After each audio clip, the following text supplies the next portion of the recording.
think the single most important development is actually a class of drugs called the Menin inhibitors.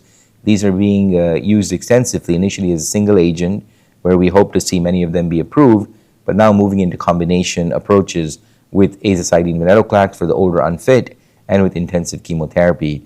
And we believe that especially for a subgroup of acute myeloid leukemia called KMT2A rearranged, which has historically been a very difficult population, this group of drugs could really improve the outcome dramatically, improve long-term survival, and hopefully even cure rates.